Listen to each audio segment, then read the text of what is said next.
बिस्मिल्लाहिर्रहमानिर्रहीम। Welcome to the theory of automata in lecture number 16। Last lecture में हमने अकलींस theorem part 3 discuss किया था और उसका मेथड 2 और 3 और हमने डिस्कस किए। सबसे पहले हमने पिछले जो टास्क आपको दिया था उसका सलूशन देखा उसमें, और फिर उसके बाद हमने अकलींस थ्योरम पार्ट 3 का मेथड 3 देखा जो कि क्लोजर ऑफ 2 FAs जो हमने डिस्कस किए थे, और उससे हमने रिलेटेड कई एग्जांपल्स जो हैं लेक्चर्स में डिस्कस की। तो अब आगे सबसे पहले आप असाइनमेंट नंबर 3 जो है उसको देख लें। ये आपकी पिछले लेक्चर के हवाले से है, मेथड 3 के हवाले से, यानी इसमें आपने इस FA का क्लोजर फाइंड करना है। ये आपको FA दिया गया है, इसमें इसी का आप दूसरा FA यही डुप्लीकेट बनाएंगे और फिर उसका आपस में कंबाइन करके एक फ़ाइनल जो FA बनेगा यानी FA 3, वो आप फिर क्लोजर ऑफ FA होगा। इसकी लास्ट डेट आपके सामने मेंशन है और ईमेल जहां आपने सबमिट करवानी है। आज हम एक नया टॉपिक की तरफ चलते हैं जो कि non डिटर्मिनिज़म।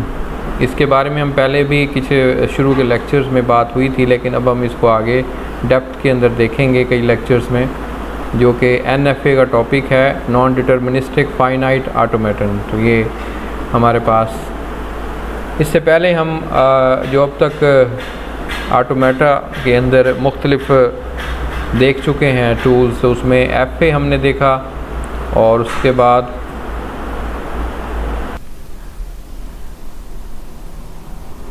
an NFA is a TG with the unique start state and a property having the single letter as label of transition. An NFA is a collection of 3 things. As usual हमने पहले FA को define किया, इसी तरह TG को define किया, और अब हम NFA को भी उसी पैटर्न पे डिफ़ाइन करने लगे हैं। तो इसमें 3 चीज़ें होती हैं, जैसे कि फाइनाइट मैनी स्टेट्स होंगी इसमें कई, जिसमें एक इनिशियल स्टेट है और कई फाइनल स्टेट्स होंगी। Finite set of input letters that the sigma is equal to A, B and C। तो ये 3 लेटर्स हैं, इससे ज़्यादा भी हो सकते हैं on depending on the example. Finite set of transitions होंगी उसमें, showing where to move if the letter is the input at the certain state. There may be the more than one transition for the certain state letter and there may not be any transition for the certain letters। तो NFA के अंदर एक letter के लिए एक से ज़्यादा transition भी हो सकती हैं, और इसी NFA में एक से मतलब आप एक लेटर के लिए कोई भी ट्रांजैक्शन नहीं भी हो सकती। तो ये आप देखें कि कुछ फीचर्स इसमें जो है वो नए हैं, जो कि FA में भी इस चीज़ की इजाज़त नहीं होती। TG में भी हमने लिमिटेड चीज़ें देखी।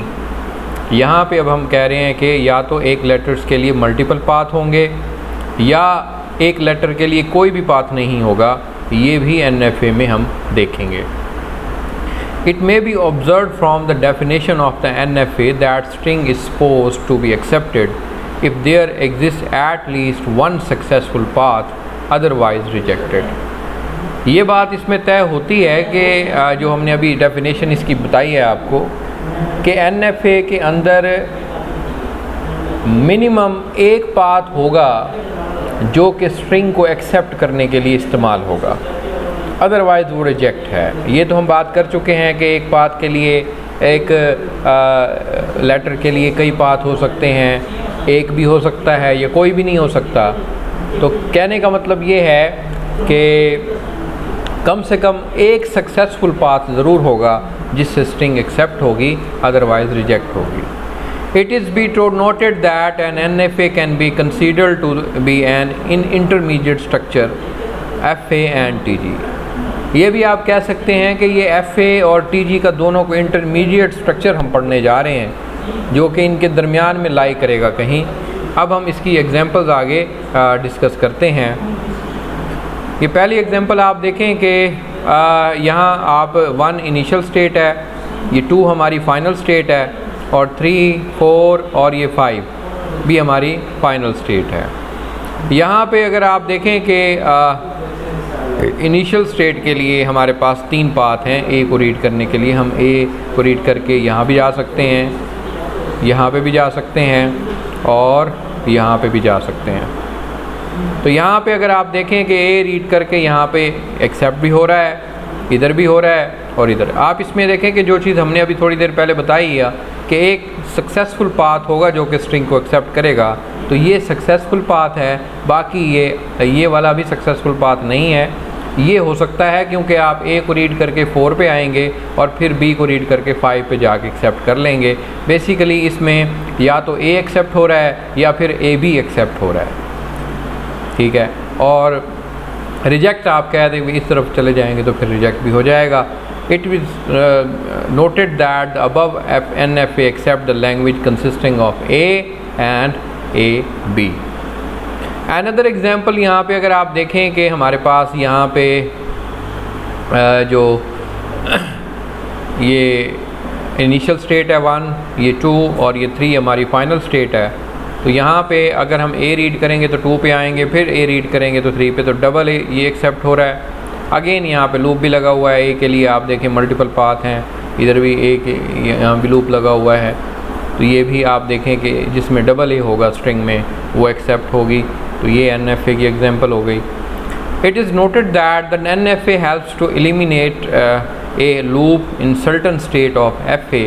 This process is done converting loop into the circuit, and but during this process the FA remains no longer FA is converted to the corresponding NFA. ये अभी हमने जो लास्ट एग्जांपल में देखा कि ये लूप हैं, ये भी लूप हैं। इनको हम अगर कन्वर्ट करना चाहें तो हम कर सकते हैं। उसके लिए हमें सर्किट बनाना पड़ेगा, लेकिन जब ये सर्किट बनेगा तो फिर ये एक FA नहीं रहेगा बल्कि एक NFA की शक्ल अख्तियार कर लेगा।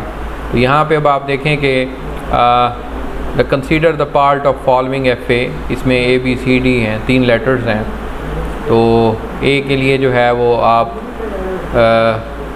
लूप लगा हुआ है, तो यहाँ एलिमिनेट द लूप स्टेट 7 तो कोरस्पॉन्डिंग द NFA फॉलो। तो इसमें ये लूप लगा हुआ है, इसको अगर एलिमिनेट करते हैं तो फिर कुछ इस तरीके से इसका रह जाएगा। तो ये देखें कि ए को रीड करते हैं तो आप यहाँ पे रहते हैं, यहीं पे ही रहेंगे। और अगेन यहाँ पे बी को लिए अलग अलग ट्रांजिशन हैं। तो मैंने यहाँ पे इस 7 को रिमूव कर दिया, तो ए को रीड करके मैं 11 पे गया, एक और स्टेट बनाई और फिर ए को रीड करके ये सर्किट बन गया। ये देखें इसमें स्टेट भी बढ़ गई और ये लूप भी बढ़ गया। बाकी इसमें कोई चेंज नहीं हो, एज सच वही है।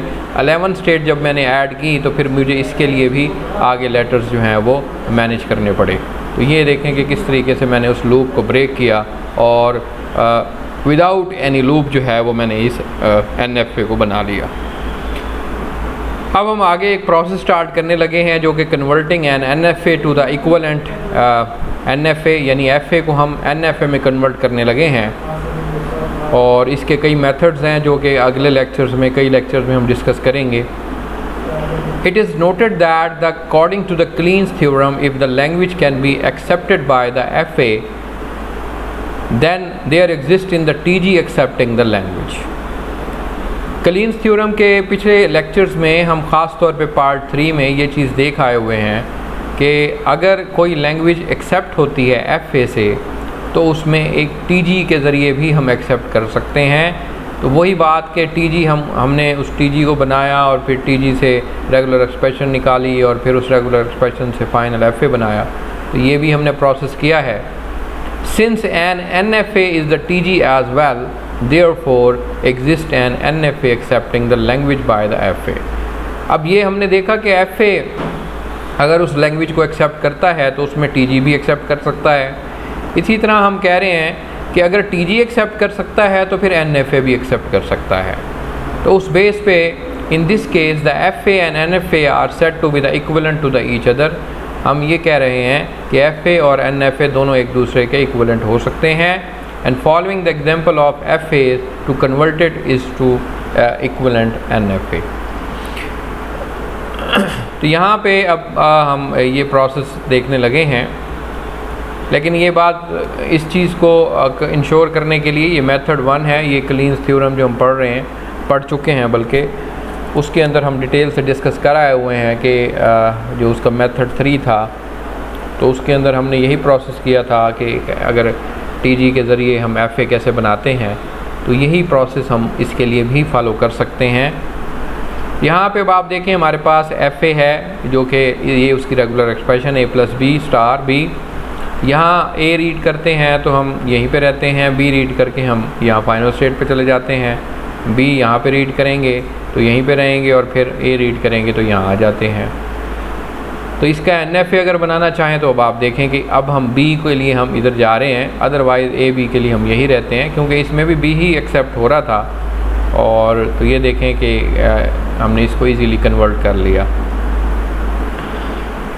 एक और एग्जांपल यहाँ पे डिस्कस करते हैं कि यहाँ हमारे पास अगर ये FA है तो इसको हम NFA में कैसे इक्विवेलेंट करते हैं।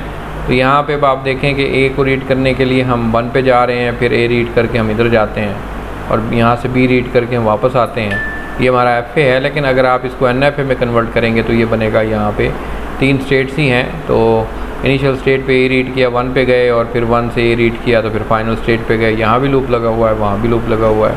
तो ये इसकी एग्जांपल हो गई। और ये अब आपको FA दिया गया है और ये टास्क है जो आपने अपने तौर पे करना है। और ये एक FA दिया गया है और आपने करना ये है, इसको NFA में कन्वर्ट करना है। और सिंपली यही सी प्रोसेस से जैसे हमने यहाँ पे प्रोसेस फॉलो किया है, वहाँ पे भी आपने यही करना है। एक एक स्टेट को देख के आप ये सारी चीज़ें कवर करेंगे। तो आज के लेक्चर में अगर हम इसको सम अप करें तो हमने क्लीन्स थ्योरम पार्ट 3 को डिस्कस किया शुरू में, उसकी असाइनमेंट मैंने आपको दी। और फिर हमने आज एक नया कॉन्सेप्ट स्टार्ट किया NFA, non deterministic finite automaton. यहाँ पे हमने NFA की कई एग्जांपल्स देखी, लूप को कैसे ब्रेक करना है वो देखा, उसके बाद उसकी एग्जांपल डिस्कस की और फाइनल में हमने कहा कि हम FA को कन्वर्ट अगर NFA में करें तो किस तरीके से हम कर सकते हैं। एक बात और, यहाँ पे अभी हम और मेथड्स पढ़ेंगे जो कि सिस्टमेटिक तरीके से FA को NFA में कन्वर्ट करते हैं। ये जो अभी हमने देखा है मेथड, ये बड़ा सिंपल मेथड है। ये छोटे FAs के लिए तो काम कर जाएगा, लेकिन ज़्यादा जो कॉम्प्लेक्स FAs हैं उनके लिए फिर हम आगे से जो एक सिस्टमेटिक प्रोसेस को लेके आगे चलना पड़ेगा। तो आज का लेक्चर हम यहीं पे ख़त्म करते हैं। अगले लेक्चर तक के लिए खुदा हाफिज़।